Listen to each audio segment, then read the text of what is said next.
Skill development, திறனை வளர்த்துக் கொள்வதுன்னா அது ஒரு சாதாரண விஷயம் கிடையாது.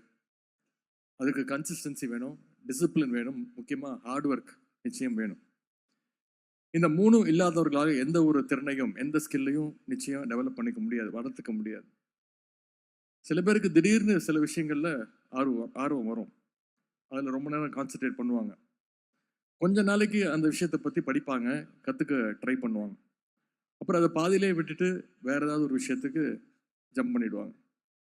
அந்த மாதிரி இருந்தால் ஒவ்வொரு திறனையும் நம்ம ஸ்பெஷலிஸ்டாக நம்ம கற்றுக்க முடியாது, திறனை வளர்த்துக்க முடியாது. கன்சிஸ்டன்சி, டிசிப்ளின், ஹார்ட் ஒர்க், இந்த மூணும் தொடர்ந்து இருந்தால் தான் நீங்கள் வாழ்க்கையில் இன்னும் பல உயரத்துக்கு நிச்சயம் சென்றடைய முடியும். இதற்கு சரியான ஒரு எடுத்துக்காட்டு தான் நம்முடைய முத்தமிழர் டாக்டர் கலைஞர் அவர்கள். பள்ளி மாணவராக ஸ்கூல் ஸ்டூடெண்டாக இருக்கும் போது மாணவ நேசன்னு ஒரு கையெழுத்து பத்திரிகையை தொடங்கினாரு. அதன் பின்பு அது முரசொலியாக மாறுச்சு. அப்போது ஆரம்பித்து தன்னுடைய வாழ்நாளுடைய கடைசி காலம் வரைக்கும் கலைஞர் அவர்கள் எழுதி கொண்டே இருந்தார், படித்து கொண்டே இருந்தார். தமிழ்நாட்டில் பேனான்னு சொன்னால் கலைஞர் பேர் தான் பலருக்கும் ஞாபகத்துக்கு வரும், அந்த அளவுக்கு அவர் எழுதிட்டே இருந்தார்.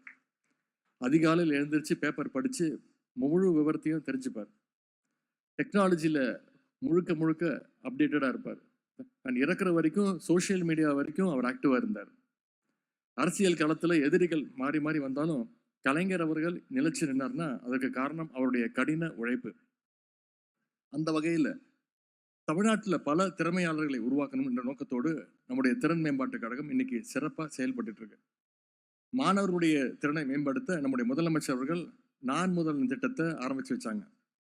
அந்த திட்டம் எந்த அளவுக்கு பயன் கொடுத்திருக்குன்னு உங்களை எல்லாம் பார்க்கும்பொழுது, இங்கே வந்திருக்கக்கூடிய வெற்றியாளர்களையும் பார்க்கும்பொழுது தெளிவாக தெரிகின்றது.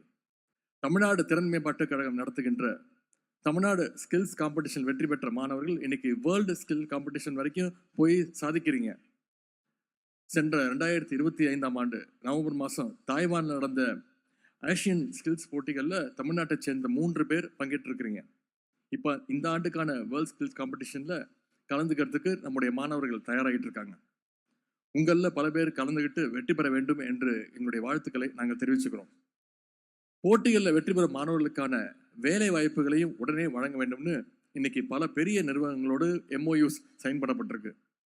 அதே மாதிரி நான் முதல்வன் திட்டத்தில் கேம்பஸ் பிளேஸ்மெண்ட் டிரைவ்ஸ் நடந்துகிட்டு இருக்கு. கடந்த டிசம்பர் மாதம் தொடங்கி இப்போ வரைக்கும் நடந்த வேலைவாய்ப்பு முகாம்களில் கிட்டத்தட்ட 1200 மாணவர்களுக்கு வேலை வாய்ப்புகளை உருவாக்கி கொடுத்துருக்குது நம்முடைய அரசு. நான் முதல்வன் திட்டம் மூலமாக வர்ற ஜூன் மாதம் வரைக்கும் தமிழ்நாடு முழுக்க 100க்கும் அதிகமான வேலை வாய்ப்பு முகாம் நடக்க இருக்கின்றது. இது மூலமாக இன்னும் பல ஆயிரம் மாணவர்களுக்கு இன்ஃபோசிஸ், அமேசான், டாடா, TVS, அப்போலோ குரூப்னு பல முன்னணி நிறுவனங்களில் வேலை வாய்ப்பு கடக்க இருக்கின்றது. மாணவர்களுக்கு தேவையான ஸ்கில் ட்ரைனிங்ஸை அந்த கம்பெனிஸே கொடுக்க அவங்கள முன் வர்றாங்க. ஸ்கில் ட்ரைனிங் மட்டுமல்ல, கொடுத்து அவங்கள ரெக்ரூட் பண்ணிக்கிறாங்க. பயிற்சினா தமிழ்நாட்டில் மட்டுமல்ல, உலகில் பல நாடுகளில் இருக்கிற தொழிற்சாலைகளுக்கும் பல்கலைக்கழகங்களுக்கும் நம்முடைய மாணவர்கள் பயிற்சிக்காக போயிட்டு வரீங்க.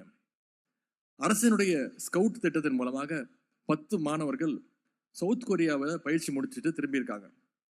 இன்னும் 2 மாசத்துல மேலும் 90 மாணவர்கள் German, Japan, Poland, Bahrain, Singapore போன்ற நாடுகளுக்கு பயிற்சிகளுக்காக போக இருக்காங்க.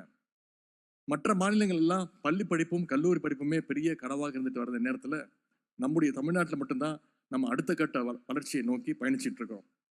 மாணவர்கள் இன்னும் பல உயரங்களை தொடரணும்னு தான் 2 நாள் முன்னாடி 10 லட்சம் லேப்டாப்ஸ்களை கல்லூரி மாணவர்களுக்கு வழங்குகின்ற நிகழ்ச்சியை நம்முடைய முதலமைச்சர்கள் துவங்கி வச்சிருக்கிறாங்க. இப்படி தொடர்ந்து மாணவர்களுக்கான திட்டங்களை நம்முடைய முதலமைச்சர்கள் வந்துட்டு இருக்கிறார்.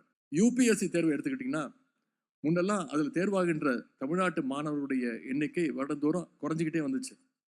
அதை சரி செய்யணும்னு நான் முதல்வன் திட்டத்தின் கீழே UPSC எக்ஸாமுக்கு ப்ரிப்பேர் பண்ணுற மாணவர்களுக்கு பயிற்சி மற்றும் ஊக்கத்தொகையை நம்முடைய முதலமைச்சர் அவர்கள் அறிமுகம் செஞ்சாங்க. 2021 தமிழ்நாட்டிலிருந்து UPSCக்கு தேர்வானவங்க வெறும் 27 பேர் தான் இருந்தாங்க. இன்னைக்கு நான் முதல் திட்டம் வந்த பிறகு 2025 சென்ற ஆண்டு 59 பேர் தமிழ்நாட்டிலிருந்து UPSC எக்ஸாம்ஸை கிளியர் பண்ணியிருக்காங்க.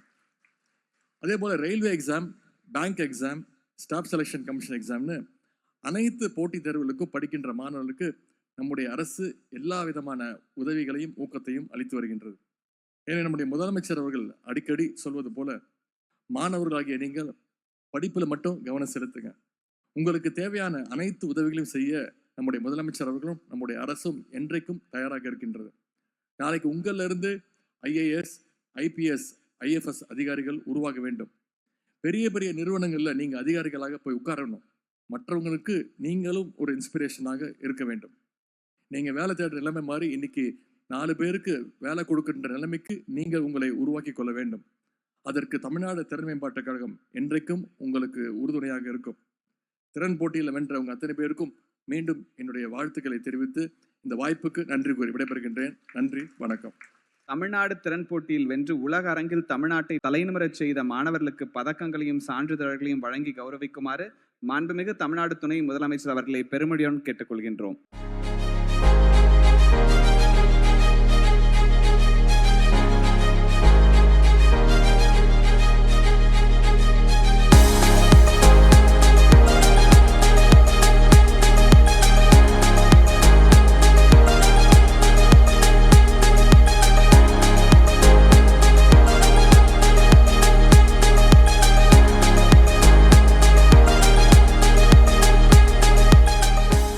அண்மையில் நடைபெற்ற நான் முதல்வன் வேலைவாய்ப்பு முகாம் மூலம் வேலைவாய்ப்பை பெற்ற இளைஞர்களுக்கு மற்றும் தமிழ்நாடு திறன் மேம்பாட்டுக் கழகம் மூலம் செயல்பட்டு வரும் வெற்றி நிச்சயம் திட்டம் மூலம் பணி நியமன ஆணைகளை வழங்கிடுமாறு மாண்புமிகு தமிழ்நாடு துணை முதலமைச்சர் அவர்களை அன்புடன் கேட்டுக்கொள்கின்றோம்.